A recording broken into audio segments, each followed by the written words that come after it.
여러분, 역사책 읽다가 헷갈린 적 있으시죠? 이름이 똑같아서 말이에요. 오늘 우리가 살펴볼 이야기가 딱 그렇습니다. 개혁주의 역사에서 진짜 흥미로우면서도 사람들이 엄청 헷갈려하는 두 명의 상징적인 메리 여왕 이야기거든요. 근데 정말 재밌는 건 이분들이 자신들도 모르는 사이에 역사의 흐름을 완전히, 그러니까 아주 송두리째 바꿔놓았다는 겁니다. 자, 솔직히 한번 생각해 보세요. 메리 여왕이라는 이름을 들으면 제일 먼저 누가 떠오르시나요? 영국의 그 무시무시한 군주? 아니면 비운의 스코틀랜드 여왕? 사실 역사학자들조차도 가끔 잠깐만, 어느 메리 말하는 거지? 하고 멈칫할 때가 있거든요. 그래서 오늘 이 흔하디 흔한 역사적 혼란 제가 확실하게 싹 정리해 드리겠습니다. 사실 우리가 그냥 메리라고 뭉뚱그려 부르는 인물은 완전히 다른 두 명의 통치자입니다. 한쪽은 잉글랜드의 메리 1세, 즉 메리 튜더고요. 다른 한쪽은 스코틀랜드의 메리 스튜어트예요. 이 둘은 나라가 다르고 처한 상황도 완전히 달랐지만 묘하게도 종교개혁이라는 하나의 거대한 무대에서 딱 마주치게 됩니다. 이제 두 사람이 확실히 구분되시죠? 오늘 이야기의 로드맵을 짧게 볼까요? 먼저 두 명의 메리 여왕이 어떤 존재였는지 공통점을 찾아보고 잉글랜드의 피에 메리, 그리고 스코틀랜드의 메리 스튜어트를 차례로 짚어보겠습니다. 그리고 마지막으로 이들의 억압이 어떻게 오히려 엄청난 승리를 불러왔는지 싹 종합해보겠습니다. 좋습니다. 첫 번째 파트입니다. 두 명의 메리 여왕, 의도치 않은 촉매자들인데요. 이 두 여성은 개혁주의 역사에서 정말이지 가장 치명적이고 강력한 적대자들이었습니다. 여기서 진짜 기가 막힌 역설이 등장합니다. 두 여왕 모두 개신교 종교 개혁을 진짜 맹렬하게 반대했거든요. 그런데 정말 어이없게도 이 강경한 카톨릭 군주들이 오히려 자신들이 그토록 짓밟고 파괴하고 싶어 했던 그 개혁 운동에 기름을 부어버립니다. 말 그대로 불쏘시개 역할을 제대로 해버린 거죠. 아니, 도대체 어떻게 이런 일이 일어났을까요? 그 해답을 찾아서 시간의 수레바퀴를 1553년 잉글랜드로 돌려보겠습니다. 우리의 첫 번째 주인공, 잉글랜드의 박해자 메리 1세입니다. 이분은 흔히 피의 메리, 블러디 메리라고 불리죠. 1553년 에드워드 6세가 죽고 왕위에 오른 메리 튜더는 잉글랜드를 다시 로마 카톨릭으로 되돌리려고 진짜 공격적으로 밀어붙입니다. 목표가 아주 뚜렷했어요. 그래서 개신교도들에 대한 무자비한 박해가 본격적으로 시작된 겁니다. 이 시기는 정말 잔혹했습니다. 화면에 보이는 토머스 크랜머, 휴 라티머, 니콜라스 리들리, 이름만 들어도 아실만한 저명한 개혁 지도자들이 카톨릭 복귀를 거부하다가 화형에 처해졌거든요. 여기서 우리가 주목할 건 특정 종교의 편을 드는 게 아니라 당시 권력이 자신들의 신념을 강요하기 위해 얼마나 극단적인 방법까지 동원했는지 그 뼈아픈 역사적 현실을 있는 그대로 보는 겁니다. 근데요, 이 끔찍한 탄압이 아주 뜻밖의 나비 효과를 일으킵니다. 잉글랜드에서 너무 심하게 박해를 하니까 수많은 개신교도들이 살기 위해서 대륙에 있는 지네바로 망명을 떠나게 되거든요. 이른바 지네바 망명객이 된 이 사람들이 그곳에서 그냥 숨어 지낸 게 아닙니다. 존 칼빈, 존 녹스 밑에서 엄청나게 철저한 신학 훈련을 받아요. 그러고는 역사적인 지네바 성경 번역에 착수합니다. 억압이 오히려 학문과 신학의 폭발적인 발전으로 이어져 버린 거죠.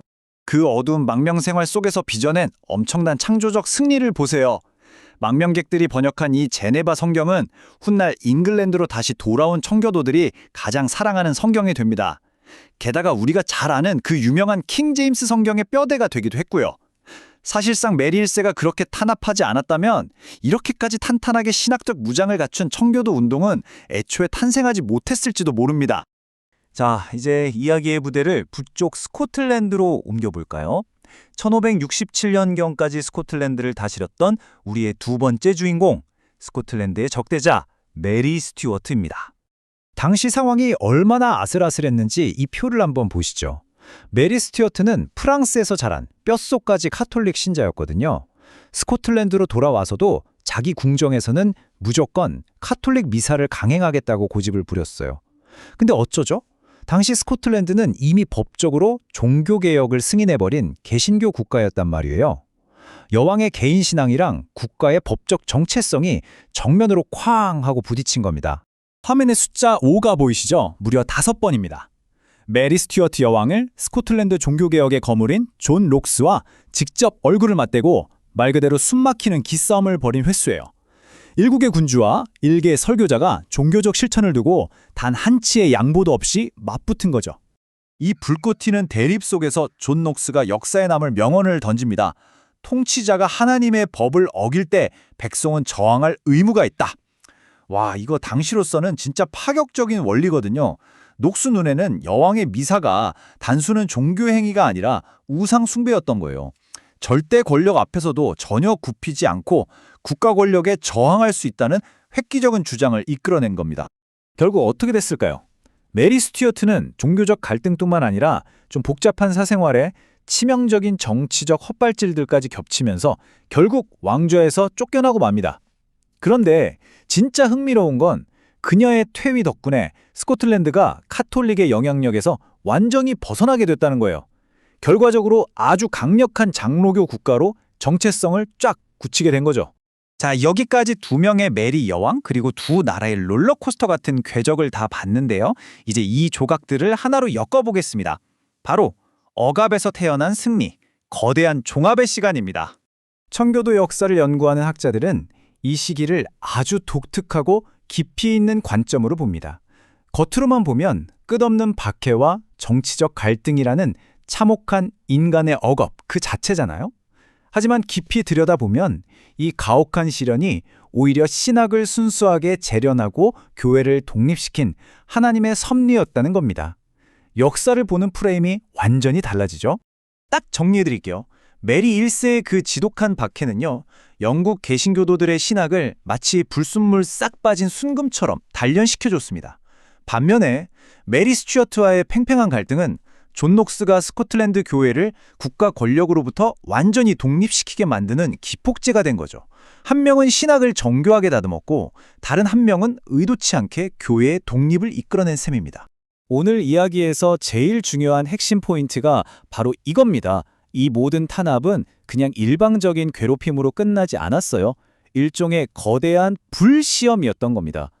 개혁주의 신앙이 그저 책 속에 갇힌 얌전한 이론이 아니라 치열한 현실 정치와 살벌한 국가 권력체제 속에서 어떻게 살아남고 작동하는지 아주 확실하게 증명해 보인 엄청난 테스트 무대였던 거죠.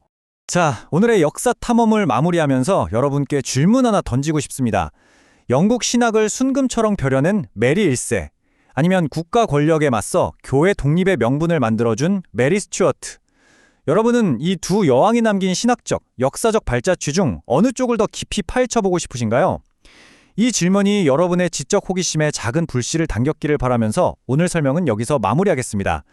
끝까지 함께해 주셔서 정말 감사합니다.